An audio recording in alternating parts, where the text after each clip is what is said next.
Halo Bapak Ibu guru dan hebat dimanapun Anda berada, salam dari kami CGB Angkatan 9 Kabupaten Kulon Progo. Perkenalkan kami dari kelompok 4 yaitu Alfiatun dan saya Amiruddin serta teman saya Dwi Irnaningsih akan menyampaikan hasil diskusi ruang kolaborasi modul 2.1.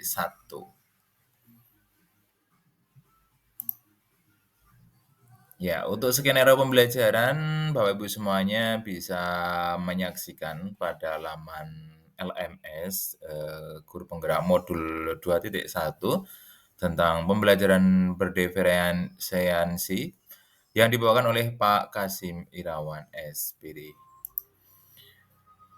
Kemudian untuk hasil diskusi ruang kolaborasi 2.1 yang pertama yaitu apakah kebutuhan belajar murid yang berusaha dipenuhi oleh guru tersebut atau Pak Kasim Irawan. Yang pertama, yang berusaha dipenuhi oleh guru tersebut yaitu adalah kesiapan belajar, kemudian minat murid, dan yang ketiga profil belajar murid. Untuk menjelaskan masing-masingnya, kita simak bersama dalam slide selanjutnya.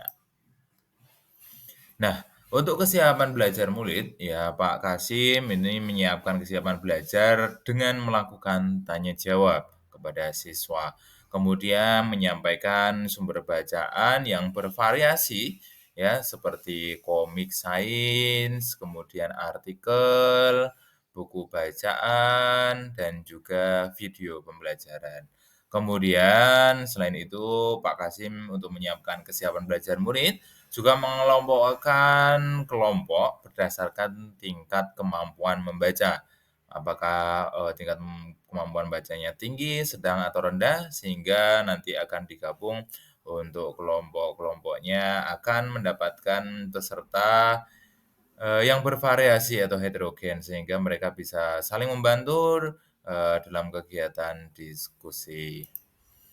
Kemudian selanjutnya untuk minat murid, nah yang Pak Kasim lakukan yaitu dengan memberikan kebebasan kelompok untuk memilih kegiatan yang, telah dipersiapkan. Ya, ada banyak sekali kegiatan, yaitu bisa mengamati gambar, kemudian mencari referensi di perpustakaan, bisa bertanya kepada petugas UKS tentang alur pencernaan, dan juga bisa menyaksikan video. Kemudian juga Pak Kasim menciptakan situasi pembelajaran yang menarik perhatian murid. Kemudian untuk profil belajar murid, ya untuk, memberikan kesempatan kepada seluruh siswa yang memiliki gaya belajar yang berbeda-beda nih Pak Kasim, dalam kegiatan pembelajarannya untuk peserta didik yang, gaya belajarnya cenderung ke visual, yaitu memberikan materi berupa gambar, poster, maupun menonton video. Kemudian untuk siswa yang gaya belajarnya auditori, Pak Kasim memfasilitasi dengan kegiatan berdiskusi, kemudian mendengarkan pendapat teman dan juga mendengarkan penjelasan yang guru sampaikan ya, terkait dengan, sistem, saluran pencernaan ya. Kemudian untuk siswa yang gaya belajarnya kinestetik, nah ini ada permainan juga untuk menempel kartu pertanyaan dan juga menjawabnya. Nah, selanjutnya untuk yang kedua, yaitu bagaimana cara guru tersebut, Pak Kasim, menentukan kebutuhan belajar muridnya. Pak Kasim menentukan kebutuhan belajar muridnya dengan melihat tujuan pembelajaran. Kemudian menentukan pemetaan murid dengan melihat data siswa terkait kesiapannya, minatnya, dan juga profil belajar siswanya. Kemudian Pak Kasim juga mempersiapkan media-media pembelajaran dan sumber belajar yang membantu murid sesuai dengan kebutuhan murid, serta melakukan asesmen awal dengan melakukan kegiatan tanya jawab. Selanjutnya, pertanyaan yang ketiga yaitu strategi pembelajaran berdiferensiasi apa yang digunakan oleh Pak Kasim. Nah, pembelajaran berdiferensiasi yang dilakukan oleh Pak Kasim yaitu pembelajaran berdiferensiasi konten, pembelajaran berdiferensiasi proses, dan juga pembelajaran berdiferensiasi produk. Seperti apakah itu? Nah, kita simak dalam penjelasan selanjutnya. Nah, Di sini untuk melakukan kegiatan pembelajaran berdiferensiasi konten, Pak Kasim ini menyediakan berbagai macam sumber belajar seperti poster, diagram, buku bacaan, artikel, komik, video pembelajaran maupun kartu pertanyaan.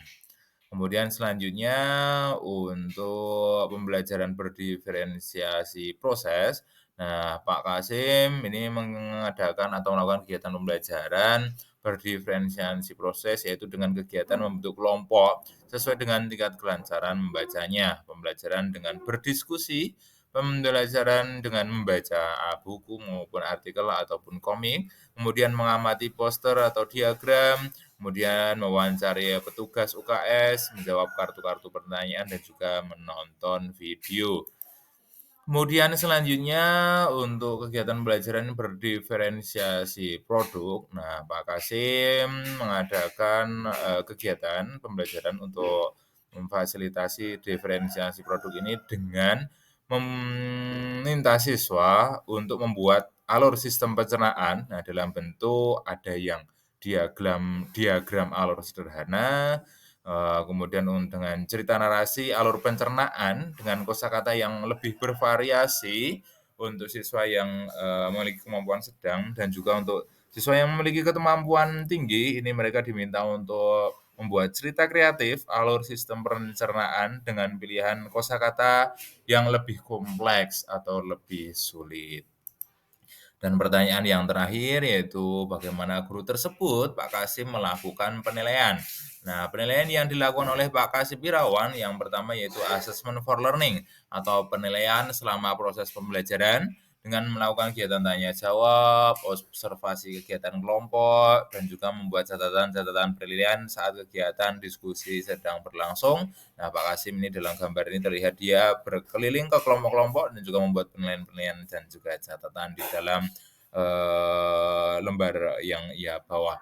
Kemudian yang dilakukan selanjutnya yaitu assessment as learning, yaitu melibatkan murid secara aktif dengan kartu-kartu pertanyaan. Dan yang terakhir Pak Kasim melakukan tier assessment atau penilaian berjenjang, yaitu dengan memberikan tugas produk yang bervariasi. Ada siswa yang diminta membuat diagram alur pencernaan sederhana, ada yang diminta untuk membuat cerita tentang alur pencernaan dengan bahasa yang lebih kompleks. Nah, itu sesuai dengan kemampuan siswa yang berjenjang. Pak Kasim juga melakukan penilaian berjenjang atau tier assessment. Dan selanjutnya untuk kesimpulan, apa yang kita dapat simpulkan dari kegiatan pembelajaran yang sudah dilakukan oleh Pak Kasim Irawan. Yang pertama adalah pembelajaran berdiferensiasi sangat penting untuk dilakukan agar guru dapat memenuhi kebutuhan belajar siswa, sehingga potensi siswa dapat berkembang secara maksimal dan memberikan landasan yang kuat untuk kesuksesan mereka di dunia nyatanya. Dan yang kedua, dalam melaksanakan kegiatan pembelajaran berdiferensiasi, guru perlu melakukan persiapan dengan perencanaan yang matang tentang bagaimana strategi yang akan dilakukan oleh guru, seperti diferensiasi konten, diferensiasi proses, dan diferensiasi produk yang mengacu pada kesiapan belajar murid, minat murid, dan profil belajar murid.